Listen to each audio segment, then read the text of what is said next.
Olá, meu amigo! Para o estudo de hoje, selecionamos alguns pontos do capítulo introdutório, que Joana intitula de Plenitude. Por que é necessário o sofrimento, afinal? Como vimos na aula anterior, o sofrimento é o mecanismo que permite que o ser expresse e consolide o seu progresso intelecto-moral, e é também indispensável à nossa evolução, ao menos na Terra. Hoje aprofundaremos um pouquinho mais. O diamante bruto aguarda a lapidação para fulgir como estrela luminosa. É uma comparação que ouvimos com muita frequência no meio espírita. Somos como o diamante, que enquanto não recebe o polimento adequado, que lhe causa sofrimento, não brilha com todo o seu fulgor. Nós também só brilharemos com todo o fulgor de nosso ser após receber esse polimento pela dor. Ou será que achamos que espíritos da mais alta envergadura chegaram no patamar que se encontram sem a dor? O caso de Emmanuel é ótimo para ilustrar esse slide. Em sua reencarnação como Públio Lentulus, Emmanuel foi um senador romano, cujo orgulho fez com que ele se perdesse. Ele esteve com Cristo frente a frente e não soube aproveitar naquele primeiro momento. Mas a dor o auxiliou a iniciar o caminho de sua redenção. E graças a ela, hoje ele é o espírito que conhecemos, Emmanuel. Quem quiser conhecer sua história em maiores detalhes, pode encontrá-la nos livros Há 2000 anos e 50 anos depois, do próprio Emmanuel, psicografados por Francisco Cândido Xavier. As capas destes dois livros são muito representativas. Na primeira, temos Emmanuel deixando de escolher seguir Jesus naquele momento, o caminho, a verdade e a vida. Já na segunda, 50 anos depois, a dor o burilando. Saber que Emmanuel, espiritualmente falando, teve o mesmo ponto de partida que nós, com o nosso orgulho, nosso egoísmo, nos dá esperança e certeza de que com esforço também podemos alcançar esses patamares. E se você, ouvindo sobre Emmanuel, se sentiu muito pequeno, lembremos que se não estamos em seu estágio evolutivo, ao menos não estamos no primeiro degrau da escada. O diamante bruto que hoje somos, ontem foi o carvão, que em um comparativo representa o ser primitivo, criado simples e ignorante. Estamos a caminho.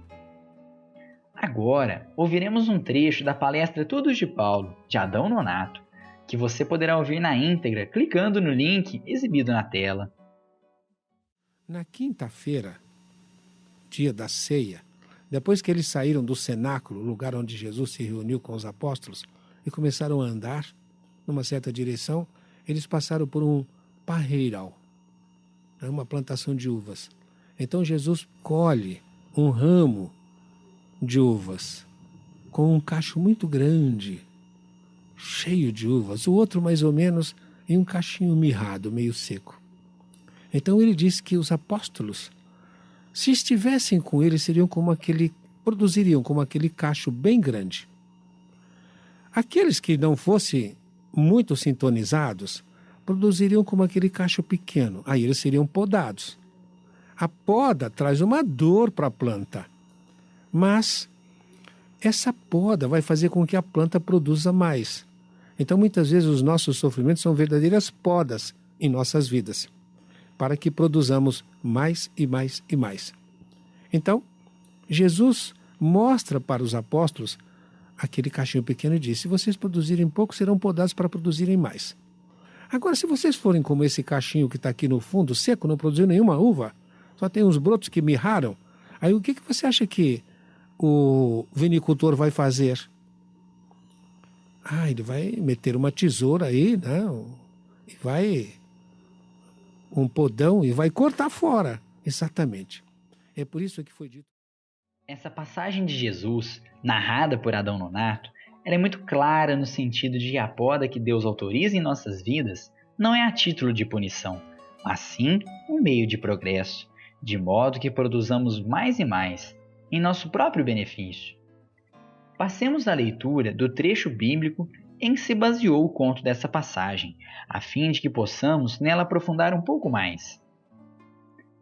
Eu sou a videira verdadeira, e meu pai é o agricultor.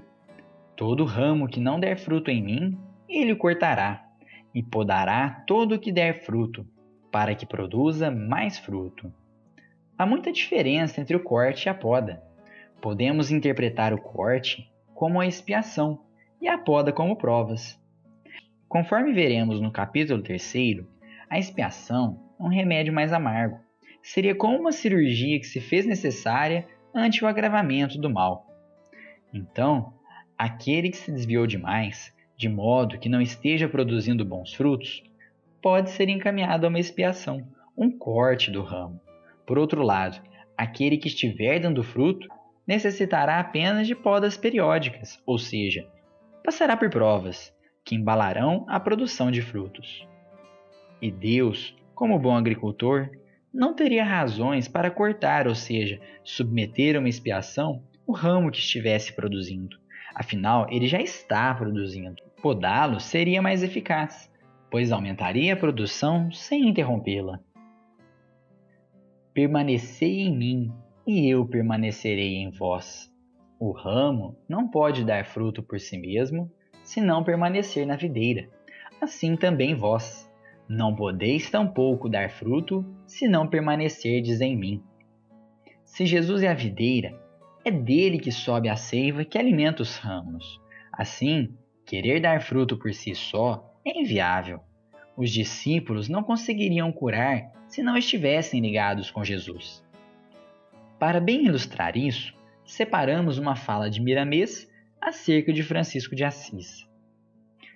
Dentre as curas citadas, existe uma diferente de todas, a que Francisco de Assis usava com maestria, a cura divina. Pedimos licença a todos os curadores, encarnados ou desencarnados, para dizer que toda a cura divina nasce de energia sublimada que vem de Deus, passando pelas mãos de nosso Senhor Jesus Cristo. Como está comprovado, as mãos que tocam os enfermos de qualquer natureza e que curam instantaneamente, por trás delas estão as do Mestre dos Mestres. Somente ele sabe transformar a luz de Deus para restabelecer a harmonia orgânica dos homens. Francisco de Assis foi um desses instrumentos de Jesus, que restabeleceu uma infinidade de corpos de todos os tipos de enfermidade na Terra. Embora um pouco extenso, o comentário de Miramês foi ótimo, pois serviu inclusive para introduzir o último parágrafo do trecho bíblico que está sendo analisado. Eu sou a videira, vós os ramos. Quem permanecer em mim e eu nele, esse dá muito fruto, porque sem mim nada podeis fazer. As verdadeiras curas não são possíveis se aquele que serve de instrumento não estiver ligado à videira Jesus, pois a energia transmitida pelo encarnado ou desencarnado provém sempre do Mestre. Como dito, sem ele nada podemos fazer. Se Francisco de Assis, com todo o seu amor e evolução, necessitava da seiva do Cristo, conosco não seria diferente. Igualmente, o espírito necessita lapidar as arestas que lhe encobrem a luminosidade. Para tal, o sofrimento se apresenta como ocorrência normal, que o conhecimento e a força de vontade conseguem conduzir com equilíbrio, alcançando a finalidade sublime a que se encontra destinado. É de extrema valia relacionarmos esse trecho de Joana com o último slide visto, que mostrou Jesus como a videira que possibilita a produção de nossos frutos pessoais. O sofrimento é uma ocorrência normal para todo habitante da Terra, pelo que em nada nos auxiliará a desesperarmos diante dele. Nenhum sofrimento está fora do controle de Deus. Todavia, é possível conduzi-lo com equilíbrio, o que se dá por meio do conhecimento aliado à força de vontade. Através do autoconhecimento, aliado à força de vontade, despertaremos o Cristo que habita em nós, que nos dará forças para superar o sofrimento de maneira equilibrada. É certo que estamos muito distantes de ser um Francisco de Assis, cujo potencial divino já foi tão lapidado que serviu de instrumento do Cristo na cura de diversos enfermos. Entretanto, a cura de um enfermo, Deus já atribuiu à nossa responsabilidade: a cura de si mesmo.